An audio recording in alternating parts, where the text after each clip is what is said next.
दोस्तों, जैसा कि आप जान रहे हैं, बिहार में 11 लोकसभा सीटों को लेकर एमआईएम ने घोषणा किया है और उम्मीदवार 11 लोकसभा सीट पर उतारेंगे, जिसमें 2 लोकसभा सीट ऐसे हैं जहां पर उम्मीदवारों का घोषणा हो चुका है।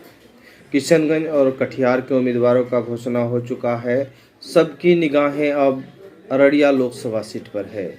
अररिया लोकसभा सीट को लेकर काफ़ी चर्चा का माहौल गर्म है और मौलाना अब्दुल्ला सालिम चतुर्वेदी साहब का नाम चर्चे पर है।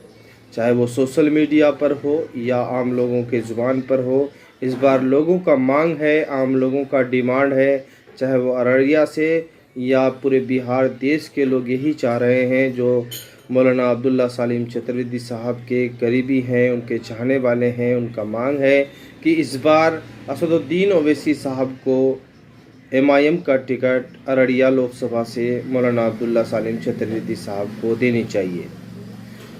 मौलाना अब्दुल्ला सालिम चतुर्वेदी साहब का भी कहना है कि 2024 लोकसभा चुनाव में अगर एमआईएम हमें टिकट देती है तो भी चुनाव लड़ेंगे और 2025 विधानसभा में अगर टिकट देती है तो उसमें भी चुनाव लड़ेंगे। यानी वो चाह रहे हैं चुनाव लड़ने के लिए।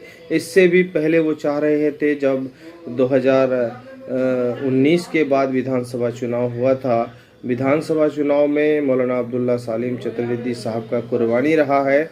वो अपना टिकट दूसरे को दिया है और ख़ास तौर पर जो है लोग देख रहे थे कि अगर मौलाना साहब अररिया लोकसभा, अररिया ज़िला में एमआईएम को मजबूत किया है और अररिया के साथ साथ उन्होंने स्टार प्रचारक का भी काम किया है।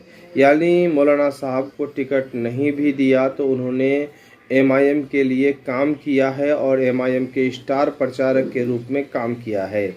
अभी भी जहां जाते हैं असदुद्दीन ओवैसी साहब के कामों को वो गिनाते हैं, लोगों को बताते हैं और उनके जो बारे में विस्तार पूर्वक जानकारी देते हैं। कहीं ना कहीं जो है लोग जो है चाह रहे हैं इस बार की बहरहाल मौलाना साहब के किस्मत में जो भी फैसला आए, लेकिन इस बार एमआईएम के टिकट जो है मौलाना अब्दुल्ला सालिम चतुर्वेदी साहब को मिलनी चाहिए। सोशल मीडिया में लगातार आवाज़ उठा रहे हैं, आखिर मौलाना साहब के लिए टिकट क्यों मांग रहे हैं, लोगों का ये भी कहना है। बहुत सारे साथी हमको बताए कि मौलाना अब्दुल्ला सालिम चतुर्वेदी साहब बहुत पुराने एमआईएम पार्टी से जुड़े हैं।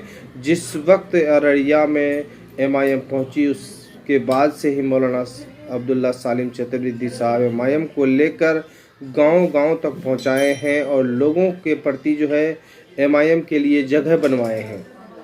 और आज सबसे पहला हक अगर किसी को बनता है तो मौलाना साहब को बनता है। इसीलिए इस बार लोकसभा चुनाव में उनको टिकट मिलनी चाहिए। पिछली दफ़ा विधानसभा चुनाव में मौलाना साहब को टिकट नहीं देने के वजह से एमआईएम को बड़ी नुकसान उठाना पड़ा है। यानी उसी जगह में मौलाना साहब जहां से चुनाव लड़ना चाह रहे थे, जो कि विधानसभा से, वो निश्चित रूप से वो जीत जाते, लेकिन पार्टी ने जो फैसला लिया वहां पर मरहूम तस्लीमुद्दीन साहब के बेटे को टिकट दिया, शाहनवाज आलम को। वो आज एमआईएम में जीतने के बाद आरजेडी में चले गए।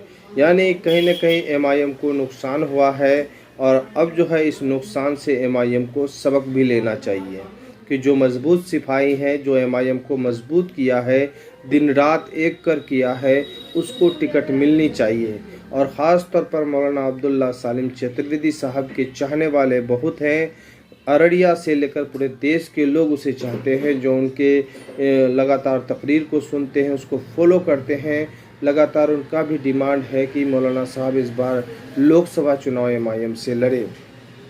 बहरहाल अगर चाहे तो मौलाना साहब किसी भी राजनीतिक पार्टी से चुनाव लड़े तो वो लड़ सकते हैं, लेकिन मौलाना साहब उस वक्त टिकट नहीं मिलने के बाद भी पार्टी से जुड़े रहे हैं और साथ ही साथ पार्टी को हर वक्त मजबूत करने का प्रयास में हैं।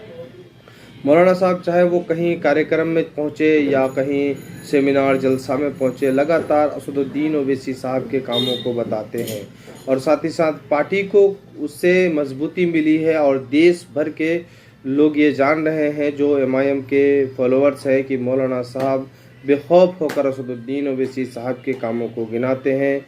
वो जो पार्लियामेंट में बोलते हैं, अख्तरुल इमान साहब जो बोलते हैं, हाउस में बोलते हैं, सारे बातों को बताते हैं। तो इस वजह से इस बार जो है जिस तरह से अख्तरुल ईमान साहब ने कल प्रेस कॉन्फ्रेंस की और जिसमें 11 लोकसभा सीटों का ऐलान किया है, 2 लोकसभा सीटों का ऐलान हो चुका है और ख़ुद अख्तरुल ईमान साहब का भी कहना है कि MIM के राष्ट्रीय अध्यक्ष बैरिस्टर असदुद्दीन ओवैसी साहब ही इस चीज़ को लेकर फैसला करते हैं। तो असदुद्दीन ओवैसी साहब तक ये मैसेज पहुंचनी चाहिए, लोगों को ज़्यादा से ज़्यादा शेयर करनी चाहिए ताकि हैदराबाद के राष्ट्रीय अध्यक्ष बैरिस्टर असदुद्दीन ओवैसी साहब तक पहुँचे कि मौलाना अब्दुल्ला सालिम चतुर्वेदी साहब पार्टी के लिए कितना कुर्बानी दिए हैं और आज टिकट का हकदार मौलाना अब्दुल्ला सालिम चतुर्वेदी साहब ही है। बहरहाल दोस्तों, लगातार जो है सियासी माहौल गर्म हो चुका है, चूँकि 11 लोकसभा सीटों का ऐलान करने के बाद अब जो है विपक्ष में खलबली है। ख़ास तौर पर इंडिया गठबंधन लगातार जो है खलबली मचा हुआ है, तरह तरह के बयान लगातार उनके नेता दे रहे हैं। लेकिन असदुद्दीन ओवैसी साहब बड़ी मजबूती के साथ इस बार लोकसभा चुनाव के मैदान में अपने उम्मीदवार को उतारने जा रहे हैं। फैसला लोगों के हाथ में है, इसलिए इससे पहले जो है किशनगंज लोकसभा ही चुनाव लड़े थे 2019 में, उसके बाद विधानसभा चुनाव लड़े तो विधानसभा में बड़ी कामयाबी मिली। अब लोकसभा चुनाव 2024 की बारी है। देश का माहौल देख रहे हैं, एक तरफ CA का नोटिफिकेशन जारी हुआ है, वहीं इस वक्त आवाज़ उठाने वाला कोई नहीं है।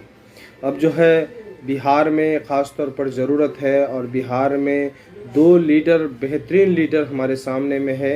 मौलाना अब्दुल्ला सालिम चतुर्वेदी साहब और अख्तरुल ईमान साहब लोकसभा चुनाव में जाएंगे तो यकीनन है कि सीमांचल की सुप्रभात होगी और ख़ास तौर पर पूरे बिहार की सुप्रभात होगी। पार्लियामेंट में लोग आवाज़ उठा सकते हैं।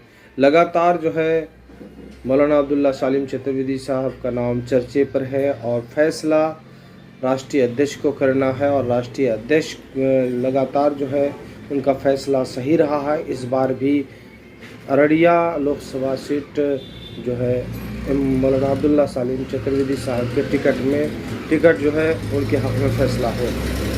दोस्तों, लगातार हमारे चैनल में बने रहें और चैनल को अब तक नहीं सब्सक्राइब किया है तो सब्सक्राइब कर लें ताकि आपको हर अपडेट हमारा मिलता रहे और हर नोटिफिकेशन मिलता रहे और सपोर्ट करें ताकि ज़्यादा से ज़्यादा लोगों तक ये वीडियो पहुँचे।